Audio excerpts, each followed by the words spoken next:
लेकिन महाराज मन ही मन में डर रहा है। क्यों डर रहा है? कि वो पांचों पांडव इतने बलशाली हैं कि 100 के 100 को जब मार डाला तो मैं एक अकेला क्या कर सकता हूं। रात्रि का समय हुआ हमारा। एक पेड़ पे कुछ कौवे बैठे थे।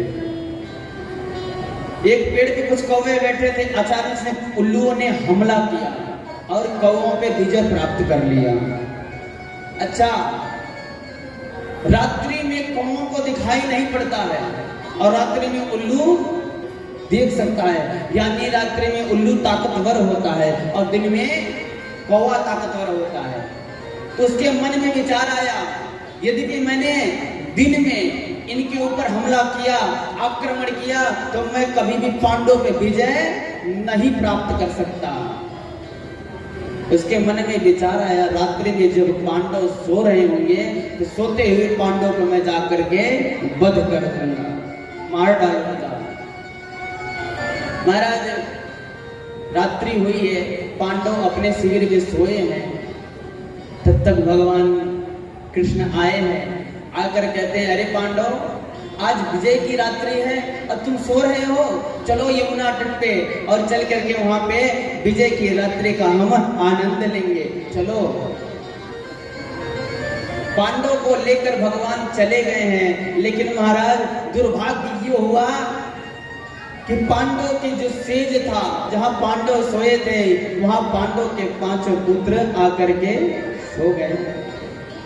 लेकिन एक बात जान लो, परमात्मा को पता पहले चल गया था कि पांडव को मारने के लिए आ रहा अश्वत्थामा, इसलिए पांडव को लेकर चल पड़े। इसलिए कहा जाता है, जाखो राखे साया मार सके ना को,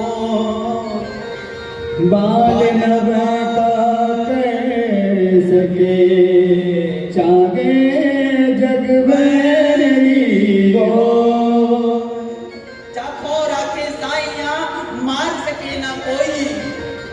बाल न पाका कर सके जो जग बैरी हो।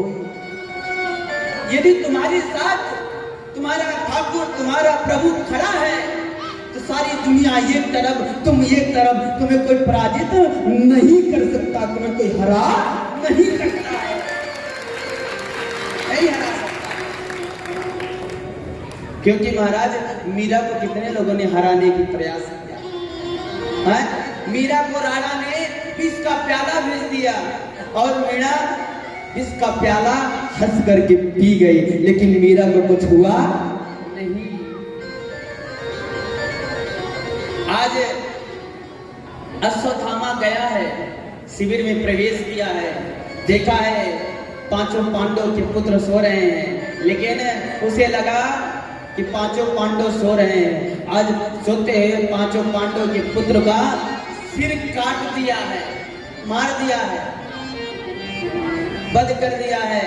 वध करके महाराज जाने लगा, लेकिन मन में विचार किया, यदि महाराज दुर्योधन पूछेंगे कि तुमने पांडव को मारा है, इसका क्या प्रमाण है, तो मैं प्रमाण क्या दूंगा। तो उन्होंने क्या किया, 5 पांडव के पुत्रों का सिर काट करके ले गया और महाराज गया जा करके दुर्योधन को बता रहा है, देखो तुम एक की बात करते थे, मैं 5 पांडव को मार करके लाया हूं, वध करके लाया हूं। आज दुर्योधन भी बड़ा खुश हो गया, अंदर ही अंदर प्रसन्न हो गया और कहा, क्या कहा, कहा कि जिसकी वजह से मेरी हालत हुई है, उस भीमसेन का सिर निकाल के मुझे दो, मुझे देखना है जिस प्रकार से उसने मेरी हालत की है, उसका सिर मैं अपने हाथों में लेकर के उसका सिर को मैं विदीर्ण करना चाहता हूं। आज अश्वत्थामा ने भीम के पुत्र का सिर निकाल के जैसे दिया है और हाथ में लेकर के जैसे ही महाराज दुर्योधन ने हल्का सा दम लगाया है, तुरंत वो सिर विदीर्ण हो गया और महाराज चिल्ला चिल्ला करके रोने लगा, तड़पने लगा, अरे तूने ये क्या कर दिया, ये भीमसेन नहीं हो सकता जिसके जिसके अंदर 10-10 हजार हाथियों का बल हो, उसका सिर इतने जल्दी विदीर्ण नहीं हो सकता है। अर्थात अश्वत्थामा सोचने लगा कि फिर किसका सिर है? तो कहा देखो, ये सिर किसी और का नहीं, ये हमारे कुल में हमारे 5 पांडव के पुत्र हैं, जो कभी न कभी हमारा भी पिंडदान करते, हमारे कुल में दीपक जलाते, हमें भी पुत्र पक्ष में हमें पानी देते। तुमने तो इन्हें कुल में दीपक जलाने वाले को भी नहीं छोड़ा। यही विचार करते करते आज दुर्योधन ने अपना प्राण त्याग दिया। अच्छा, इसे श्राप मिला था। क्या श्राप मिला था? जिस वक्त तुम्हें खुशी होगी उसी वक्त तुम्हें गम होगा। अब खुशी और गम जब एक साथ होगा तभी तुम्हारा देहांत हो जाएगा। अच्छा, खुशी क्या हुई? खुशी ये हुई कि 5 पांडवों का सिर काट के लाया, बड़ा प्रसन्न हुआ। वाह, मैं एक की बात कर रहा तो 5 के 5 मर गए, चलो अच्छा हुआ, अब मैं सुकून से मर सकता हूँ। अच्छा, जब हाथ में लेकर के देखा और दबाया तो विदीर्ण हो गया, तो इसे पता चला ये 5 पुत्र हैं। तो उसे बड़ा तकलीफ हुई, बड़ा दुख हुआ, और जब से आधा दुख और आधा सुख हुआ, उसी वक्त उसका देहांत हो गया। बोले भक्त वत्सल भगवान की। महाराज, इधर पांडवों के शिविर में सुबह हुआ है, प्रातः काल हुआ है, और प्रातः काल हुआ, सभी दासियां आई हैं। मां द्रौपदी से कहती हैं, अगर आपका आज्ञा हो तो मैं जा करके युवराजों को जगा दूं। युवराज अभी तक उठे नहीं हैं, बालकों को जगा दूं। माता द्रौपदी ने कहा, सुनो, सोने दो, अभी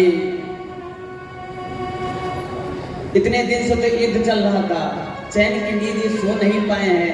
आज युद्ध की जीत हुई है तो चैन की नींद सो रहे हैं, सो लेने दो, बाद में जगा देना। अच्छा, हमारे महाराज जी कहते हैं, देखो इस संसार में 2 ही लोग सो सकते हैं जो चैन से सो सकते हैं। कौन? या तो सोए राजा के पूत, या सोए जोगी अवधूत। या तो जोगी सोते हैं या तो फिर राजा के पुत्र सोते हैं। वो तो राजा हैं महाराज, उनके पुत्र सोना उठना वो आराम की जिंदगी होती है राजा। अच्छा महाराज, यहाँ समय बीता है, माता द्रौपदी को लगा है कि अब चल के पुत्रों को जगा देना चाहिए। सुनिएगा, बहुत ध्यान से सुनिएगा द्रौपदी माँ को। ये जो समय है, ये जो पल था, सोच लीजिए द्रौपदी माँ के लिए कितना बड़ा समय था, कितना कठिन का समय था। किसी के एक पुत्री को अगर सिर दर्द हो जाए तो पूरा का पूरा घर माँ सिर पे उठा लेती है। मेरे पुत्र का सिर दर्द हो रहा है, मेरे पुत्र का पेट का दर्द हो रहा है।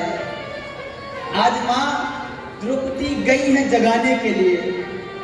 जैसे जगाने के